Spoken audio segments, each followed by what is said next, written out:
Good morning and welcome to today's edition of Investment Insights. I am Mahini Naidu, Investment Analyst at Nedgroup Investments, and it is my pleasure today to welcome Omri Thomas, Lead Portfolio Manager of the Nedgroup Investments Opportunity Fund. Omri will be talking to us today about recent performance and some of the drivers of that performance, as well as share his insights into his thinking around the risk-reward proposition of the various asset classes and how this impacts the fund's positioning and the ability to deliver on its objectives through a full market cycle. At the end of this presentation, we'll have a few minutes for Q&A. Please submit your questions in the Q&A panel on the right side of your screen if you're in Teams, and we'll try to get through as many of these as possible before the end of the presentation. So without further ado, I'll now hand you over to Omri. Omri, welcome.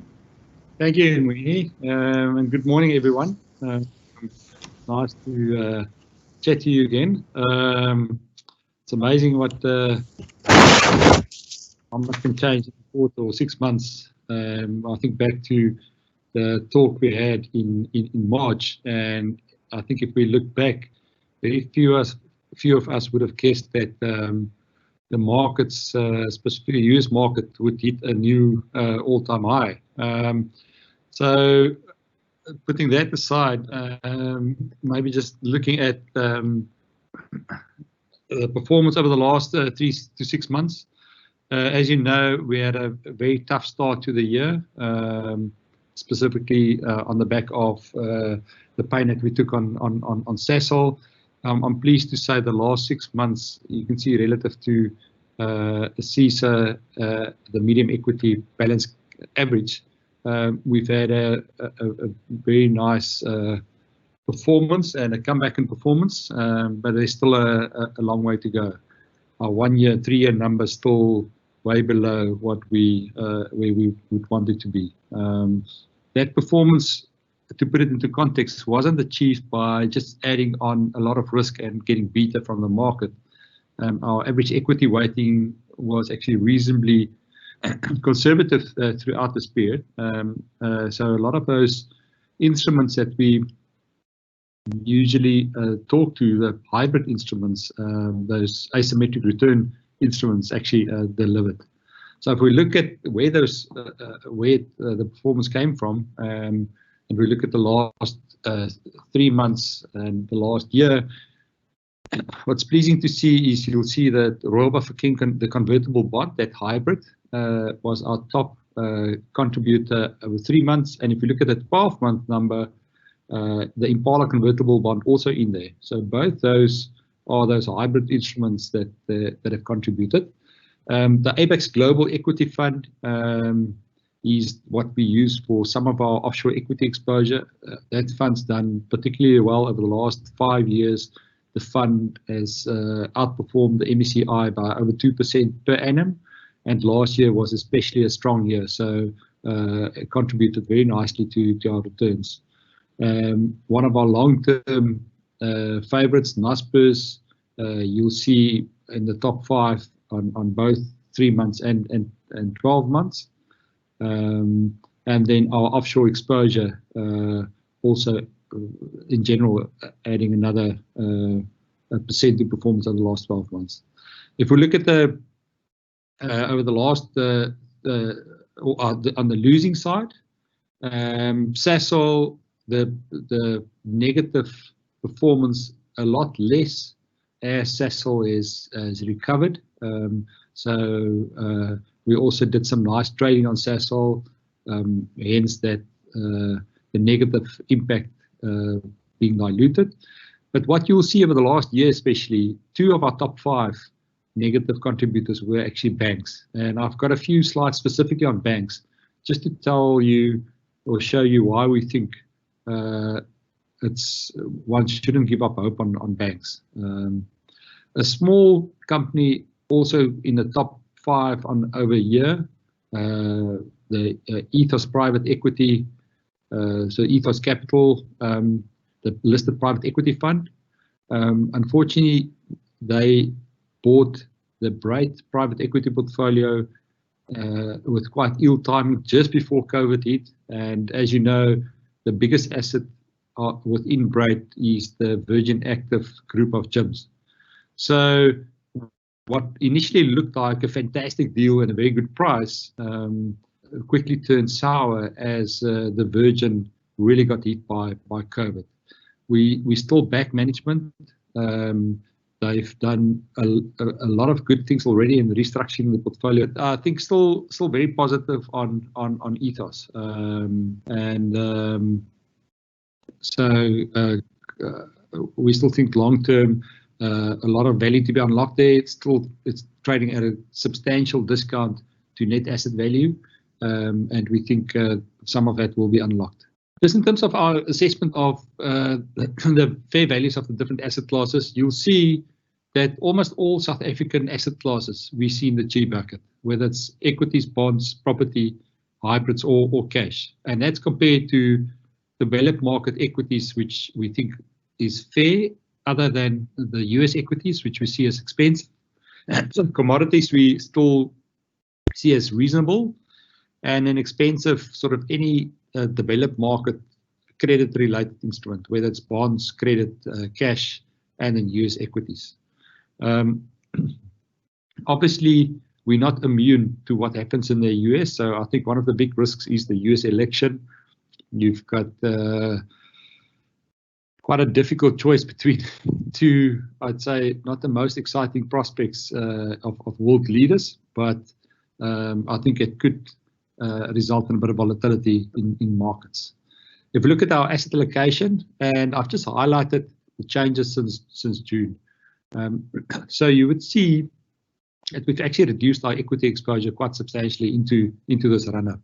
So the portfolio is a bit more defensively positioned. We've increased our bond exposure, mostly to inflation-linked bonds. As I said, we don't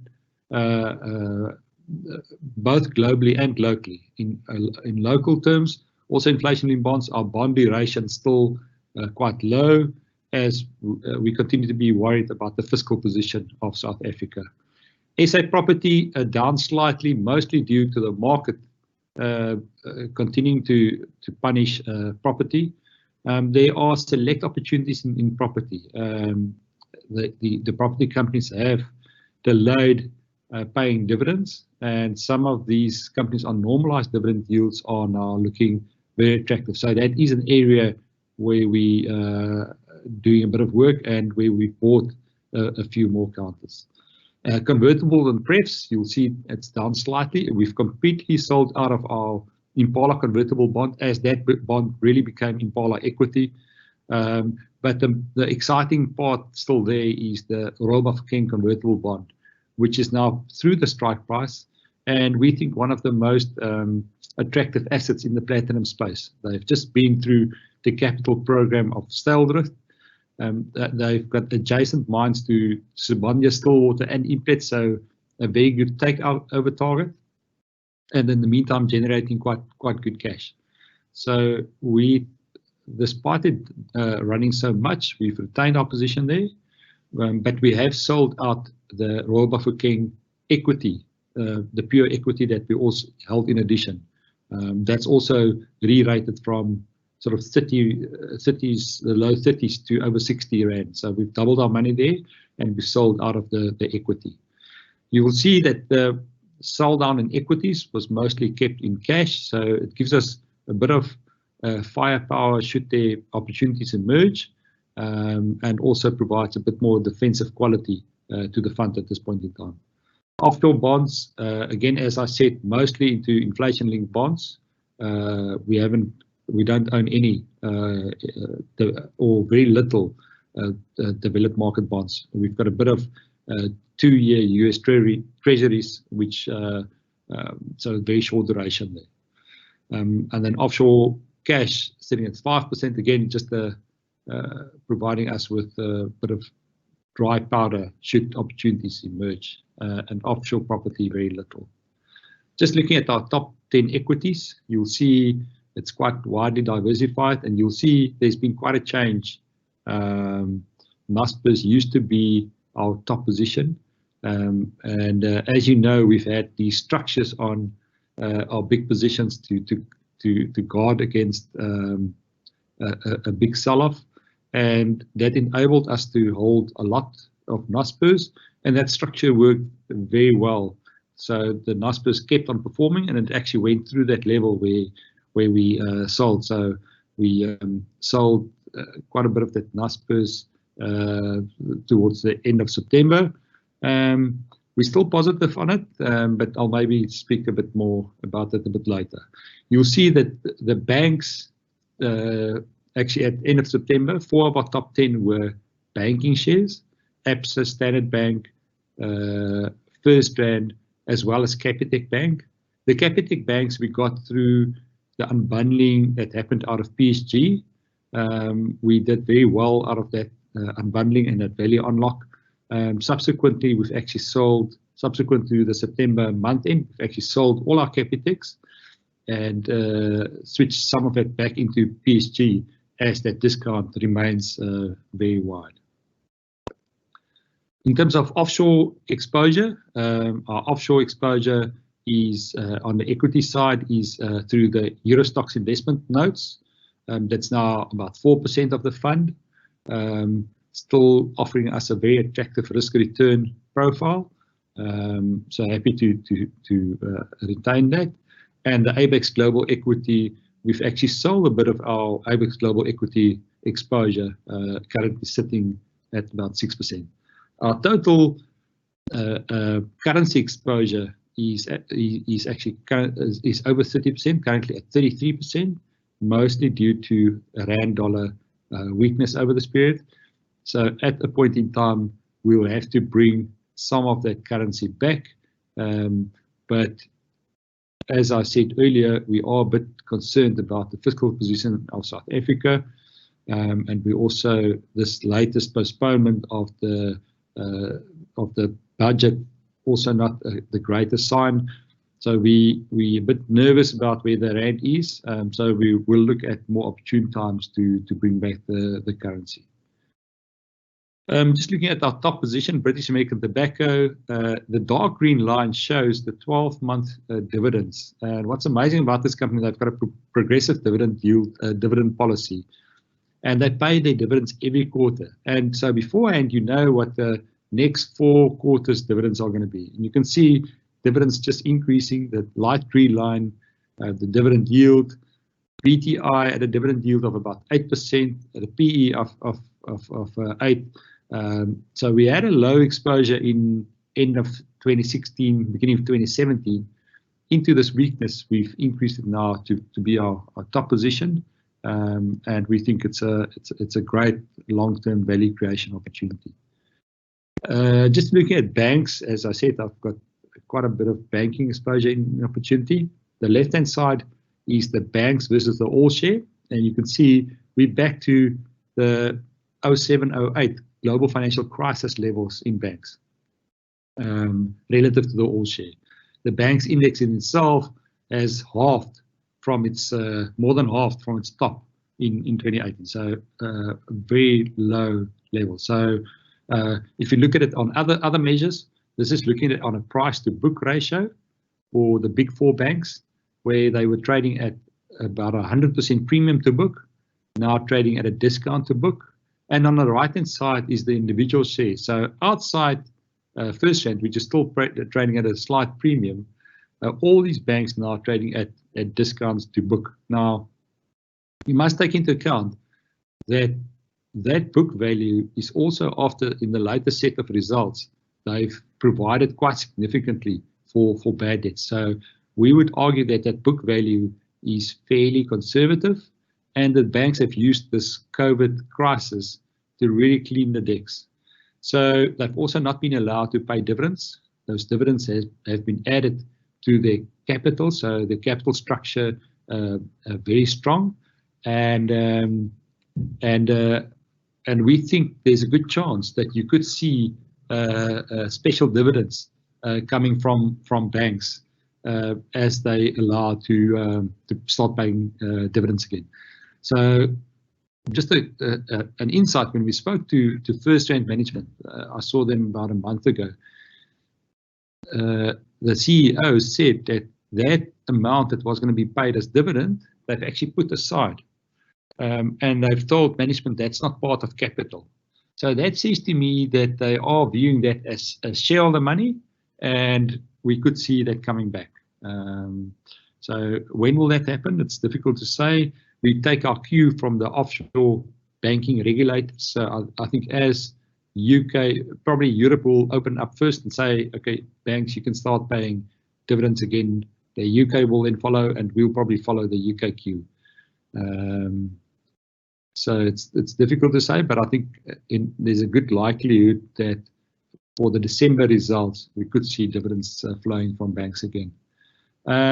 This is just on a PE basis. You look at the forward PE in the dark green line at 8.5 times for the big 4 banks, and that you must take into account that PE, the long-term average is about 10, but that 8.5 PE is on quite depressed earnings as earnings have been hit with COVID provisions. So you're buying it at a reasonably low price earnings ratio on quite depressed earnings. So we would expect earnings growth of anything up of between 15 and 20% from the banking index over the next 4 years. So from these levels, with the normalized dividend yields, the low valuation on a PE basis, low valuation on a price to book basis, even with our poor prognosis on the South African economic outlook, we think it's more than reflected in the valuations in banks, and see that as an opportunity. This is just the capital levels of banks, and you can see how that's increased over the last 2 decades. The banks quite well capitalized, which offers them a buffer should there be more economic volatility in South Africa. So in summary, while global markets look expensive, we think SA still offers selective value. The banks are multi-year lows, as I've tried to show. SA hybrids, specifically the Royal Bafokeng convertible, still offers attractive risk-return profile.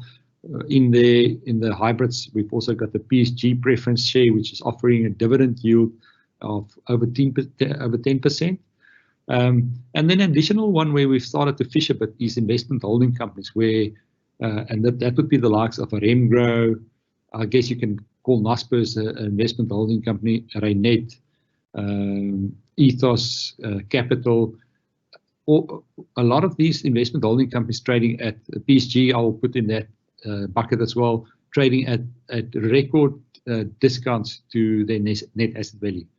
I mean, with the portfolio of assets also having been under pressure, you're buying a basket of assets at quite a deep discount, which we think is also attractive. We have max FX exposure, and we will look to bring that back if the rand weakens. Our investment note basket is smaller, but still offers a attractive risk return potential. As I said, we're cautious on the domestic outlook. Our bond duration low. We've added inflation-linked bonds. And so at the moment, we're quite comfortable that our portfolio offers a good mix of growth and yielding assets, giving us an attractive risk return payoff profile. With that, I'll stop there and maybe open it up for questions. Thank you. Thanks very much, Omri. Very insightful. Interesting updates. We've had some great questions on the chat, so let's kick off with the first one. Yes. Naspers has been one of your top holdings in the portfolio for a very long time. You've actually been proposed to say if you could hold just one stock in the portfolio, it would be Naspers. And now we've seen on one of your earlier slides that you currently reduced your position down to just below 2%. Can you give us some insights into what the rationale for that was? And are you no longer as positive as you were previously on this holding?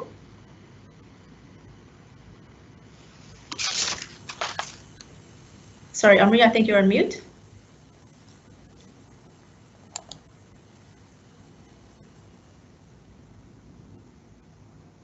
Okay, Omri's on mute still, having some technical issues. Okay, there you go. Please. There we go. Thank you. Thank you. Someone muted me. I think I know. Not interested in what you have to say, clearly. Mo, it's a great question. I think I alluded to it somewhere in the presentation. So as you rightly say, that's been one of our top positions and one of our favorite positions for a very long time. And because of the size, we had that hedge structure over it to protect against the fall. To pay for that hedge structure, we had sold some of the upside away. Now, Naspers done so well that in September, through that upside, down to 2%. So that worked fantastically well, and that's why it was in our top 5 over both, 3 months, 6 months, 1 year, 3 years, any term you can, and Naspers was there. Now, it's not the worst time to have increased our capital, but we remain positive on Naspers, and I'm actually just taking the opportunity to increase the holding again. I think you will find that in 6 months it will be one of the top 3 positions again, and I will probably again include a hedge over the Naspers structure. So it's more timing. We've only recently sold. Would look to re-establish that position. Okay, great. And Sasol's been has also been one of the pressure points in the portfolio, not so much recently, compared to, I don't know, 6 months to a year ago, say, where you're still quite positive on the potential for Lake Charles to add value. And given what's happened subsequently with the sale of 50% of that position, how has this impacted your investment thesis on Sasol? Yeah, so a couple of things have happened with Sasol, Mo. One is the share price has recovered from, call it the 20s, 30s, at a point over 150. So we bought a few more Sasols at the lows, tactically sold that again at the high level, so that's worked well. And we also sold a few additional shares above 150 Rand a share. So as you rightly point out, Sasol now below 2%. The sale of part of the Lake Charles assets is great from risk management from a balance sheet perspective, but it was one of the more attractive assets in the Sasol portfolio. So long term, not for us the best move, but we can understand why management's been forced to sell that. I mean, to give you an indication, when the party that bought the stake in Lake Charles announced the deal, their share price went up by 7% on the day, showing what a good price they got the Lake Charles at. So Sasol not in the best position to negotiate the best price either. So from here, we think it's the risk reward is more balanced. Our positive outlook on Sasol has definitely been diluted. And I think if it gets back to 150 Rand a share, we will look at selling a few more. So probably more in a sort of trading range now than a real deep value opportunity like what it was at the tips. Okay, thanks, Omri. And you did mention also that you had been trading that position quite actively through the volatility. Okay, quite a few questions coming through around your equity exposure. So on your fair value slide, you had South African equity as being in the cheap end of the bucket. But if we look at June to September quarter on quarter, your equity position has reduced by about 10%. And I suspect that's largely a function of Naspers. But at the same time, your cash position has gone up quite a bit as well. Can you perhaps comment on that, given the very low interest rate and that you are finding South African equity cheap, but lowering your exposure? Yeah, thanks, Mo. I think you've alluded to it. Part of it is due to the Naspers selling towards the end of September. So we are redeploying that cash back into the market. So our equity level is probably a bit lower than where we would like it to. We are concerned about, even though we're positive on the SA market, we are a bit concerned about where global markets are. And we are not immune to what happens in global markets.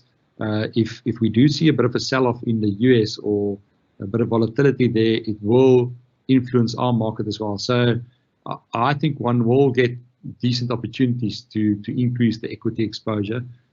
So happy to run with a bit higher cash at this point in time. On a relative basis, we're still getting a reasonable real return on cash relative to inflation and to global interest rates. But I have been adding and will look to add further to equities into weakness.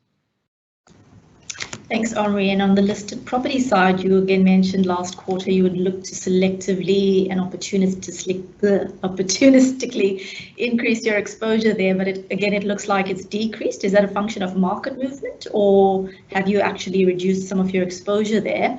And then following on from that, we had a question around Dipula. What your investment thesis around Dipula is?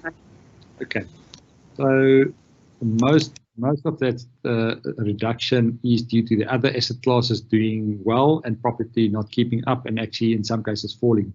So we haven't actively sold. I mean, we sold a bit of Amazon, the little bit that we had. So other than that, we've actually been net buyers of property. So on the Dipula, we own the A units, which have got preferential right on distributions. The net asset value of the Dipula for the company as a whole is close to 20 Rand a share. And if you add the Dipula A and B units, it's trading at 6 Rand a share. So a 70% discount to net asset value. But we in the A units, which is have got preferential right. So on a normalized yield basis, we think that the Dipula yield is above 15% a unit. And when they start paying distributions again, the A units will get first bite at those distributions. So we think there's quite a large safety buffer and an attractive potential dividend yield from the Dipula. Thanks, Omri. We've got a couple of questions coming through about your offshore exposure. So you mentioned you're currently just over the 30% limit. Are you potentially looking to hedge any of that exposure out? And if not, why? So normally when we hedge our offshore exposure is when the Rand's blown out. And more recently, the Rand's actually strengthened back from that sort of 18 Rand to the dollar to the current levels of call it 1650-ish. We think the Rand is trading quite strong relative to the poor fundamentals. So we would not be looking at hedging that at this point in time. We will look at bringing some of that currency back if the currency weaken, but we think the risk rewards on the Rand is tapped for a weakening Rand, not for a much stronger Rand at this point in time. When the Rand was at 18, we'd hedge quite a bit of our Forex exposure. So that would be the point where we do that. And that protected quite a lot. So those hedges really helped. But at current levels, we'd be hesitant to hedge the currency. Thanks, Omri. We've seen this morning that Finance Minister Mboweni has asked for an extension to deliver his medium-term budget speech. Now, given the current economic climate and the level of anxiety, I think a lot of people might be reading a lot into this. Do you find this a concerning indicator? Is there anything in his that you anticipate in his speech that could have a detrimental effect on markets, or on the flip side, actually assist in a potential rally? Mo, for us, that's not the greatest announcement. I think it happened because of two things. Well, I'd like to make 2 points. The first is that you would have seen that there's a report that came out from the Economic Advisory Panel of President Ramaphosa, where they basically indicated that the debt to GDP ratio will continue to deteriorate because they believe that we have to continue to spend to try and get us out of this hole. Now, that is quite concerning because we've been spending a lot for a long time, and that hasn't really helped. It's been very ineffective spending, a lot going into corruption. So maybe some of that's less, but I mean, our debt to GDP ratio is already very high, and they're saying it should go even higher. The second concern of that panel of 10 economic advisors, only 2 of them have really got private sector experience. So it's a very academic recommendation, and we worry that there's not sufficient market and private sector participants on that panel to counter sort of almost a socialistic outlook in terms of how to address economic growth. So for us, that's concerning. So we think that Tito delayed the announcement of that to incorporate some of that into his medium-term budget, and also to incorporate some of the president's speech. He's speaking tomorrow night on his economic development plan into his budget. So both those indicate that spending is probably going to be higher than what Mr. Mbeweni initially planned, which we don't see as positive. We think it could be bond negative. We think it could be rand negative. So it could actually be equity positive, because some of that could be further allocations to capital and infrastructure spend. So from that point of view, you could see a bit of a maybe rally in infrastructure related stocks. I'm tempted to end on that positive note. We've actually come to the end of our time, but very quickly, as a South African, as a portfolio manager, and as a father of 5, what are some of the things that you're excited about and afraid about at the moment in South Africa? Oh, my wife will be very worried, because she only knows about the first 4, so she doesn't know about the 5th key.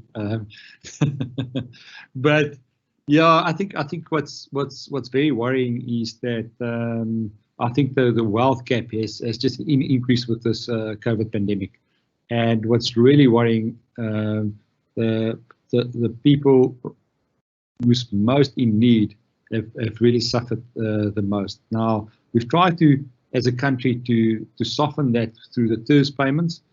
That is looking like it's not sustainable. At some point in time, that has to end, and then it's going to be really tough in terms of poverty. I think racial tension has increased significantly, and we need to address that as a country. That's deteriorated from a very strong feeling of unity after, let's say, the Soccer World Cup, after Mandela, and I think a lot of the corruption has been deflected to put the focus on racism, to deflect the attention away from corruption, which hasn't been great for building of the country. We've got some of the most fantastic resources and most fantastic people. So I am a glass half full person. I do still think South Africa has got a lot of potential. We've got great people, and longer term, we will come through this. It does seem like President Ramaphosa is starting to increase his grip on his party and on the country. His recent announcements of the arrests that were made by the NPA, I see as very positive. I spoke to an attorney that was that's actually representing one of the accused, and his comment was, he's in his career for the last 10-20 years hasn't seen such a detailed and comprehensive